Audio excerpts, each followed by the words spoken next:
own state has passed through difficult seasons, years marked by neglect and failed leadership. For decades, the aspirations of the people were battered by poor governance and abandoned responsibilities. Talking about Abia before the emergence of Governor Otti in 2023 often feels like reopening old wounds. The scars of neglect were visible everywhere, and the transport sector was one of the most affected. In a state that hosts Abia, one of Nigeria's largest commercial cities, transportation should have been a strategic pillar of development. But instead, the sector was left in the hands of powerful kingpins who appeared like untouchable cabals. The system became synonymous with touting, extortion, pickpocketing, intimidation, and other social vices. Roadsides turned into makeshift motor parks. Passengers who only wished to travel often found themselves exposed to danger. Sometimes they fall victim to one-chance criminals, kidnappers, and other threats. In Abia, the commercial heartbeat of the state, commuting became a daily struggle. In Umuahia, the situation was hardly different. Violent clashes between transport unions, sometimes leading to loss of lives. Drivers struggled through dilapidated roads, illegal checkpoints, multiple and illegal tolls, and constant extortion. Conditions that often resulted in conflict and despair. But change came in 2023.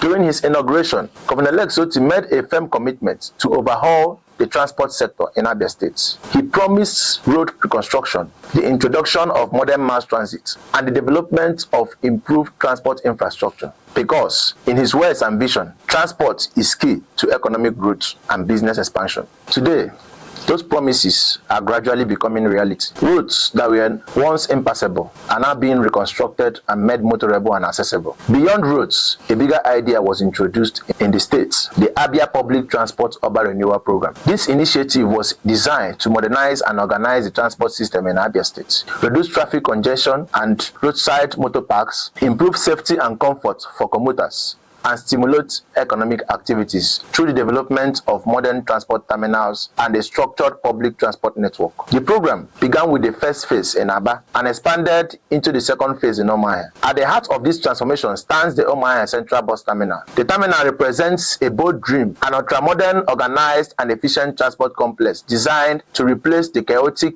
roadside parks of the past. It is a world-class facility that centralizes transport activities in a safe, structured, and comfortable environment for computers.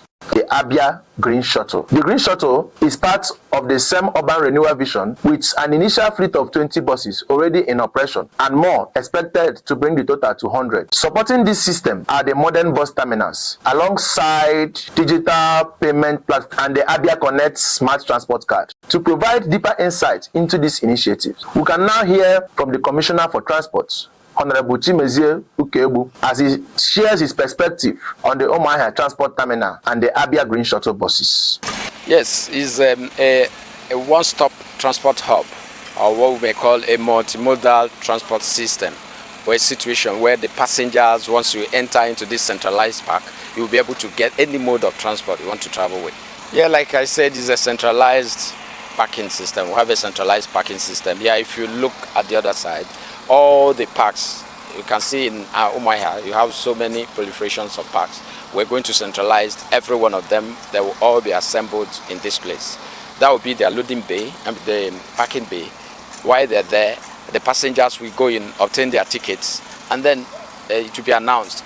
The bus or the car, whichever mode of transport, will move straight to the loading bay and load passengers.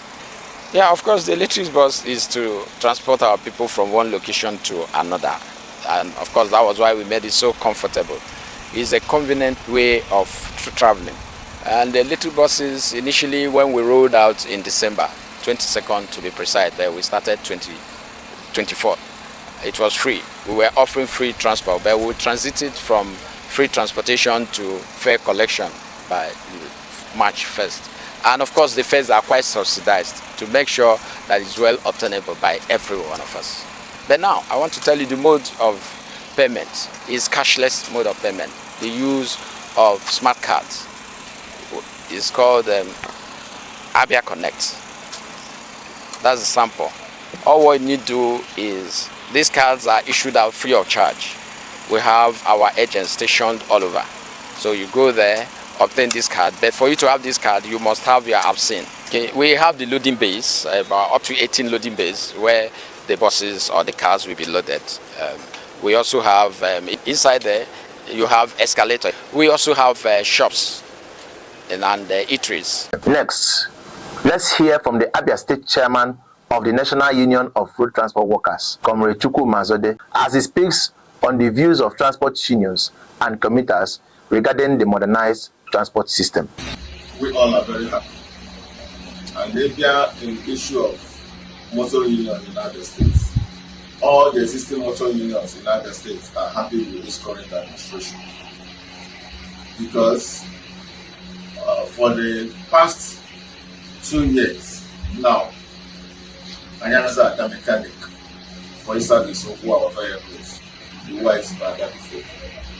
Due to getting His Excellency created a lot of access road motorable for our vehicles to convey passengers to their various destinations. Come to think of it, unless you are going to the states, before I was very heavy, I would not walk on the streets of Abia, streets of Abia, in our parks. But now, driver they load the motor seamlessly without issues. For Abia, this marks the beginning of a new dawn.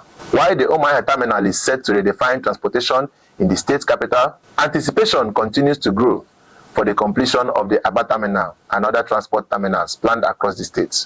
One message remains clear: with good governance, no condition is permanent. If transformation can happen in Abia, it can happen anywhere. Abia has indeed journeyed from hardship to hope, from what many once described as Egypt to a promised land.